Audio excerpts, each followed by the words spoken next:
মিতু, এই মিতু, কোথায় তুমি? এই তো আমি কিচেনে কাজ করছি।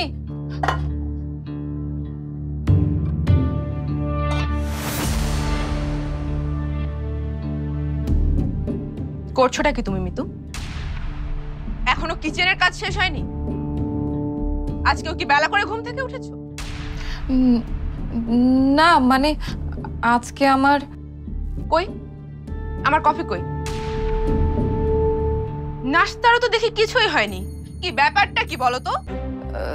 ইয়ে মানে তুমি বসো, আমি এক্ষুনি কফি করে দিচ্ছি, আর নাস্তাও হয়ে যাবে। প্রত্যেকটা দিন তুমি কফি দিতে দেরি করো কেন বলো তো? এরকম করলে তো হবে না। দুইটা টাকা তো ইনকাম করতে পারো না, এদিকে আবার ঘরের কাজও সামলাতে পারো। তোমাকে দিয়ে আসলে হবেটা কি বলো তো? সরি, এরপর আর এরকম কিছুই হবে না। প্রত্যেকদিন সরি বলে পার পেয়ে যাবে নাকি? এরপর কিন্তু আমি আর শুনবো না। এরপর কিন্তু এই হুঁশ জ্ঞান রেখে কাজ করতে পারো না?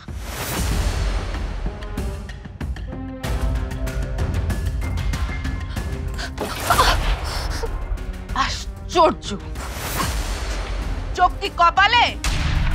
এখনো নাস্তাই তৈরি করতে পারোনি? বাসায় কি আর কাজকর্ম নেই? ফার্নিচার মোছা, দুপুরে রান্না করা, ইরফান আর আমার কাপড় আয়রন করা, গাছে পানি দেয়া, এসব কে করবে? কে করবে?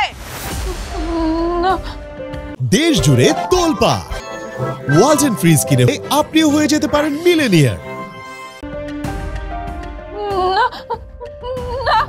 না না না আমি কি হচ্ছে তোমার? শরীর খারাপ লাগছে নাকি ভয় পেয়েছো? ভয় কেন পাবো? আমি কি ভীতু নাকি? না না না, তুমি ভয় পাও না, তুমি আস্তে একটা ভিতর ডিম। আরে তুমি তো ভূতের গল্প শুনে ভয় পাও। ধুর, কি যে বলো তুমি।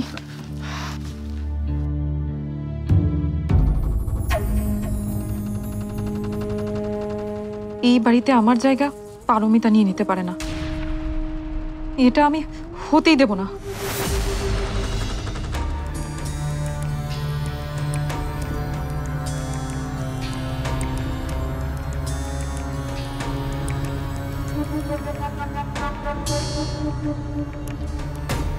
আর পারমিতাকে পেছনে ফেলতে হলে আগে আমাকে মায়ের বিশ্বাস জিততে হবে।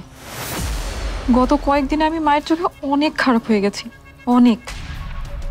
এখন মায়ের কাছে একা আমি দাঁড়াতে পারবো না, আমাকে দাঁড়াতে হবে রিয়ার সঙ্গে জোট বেঁধে।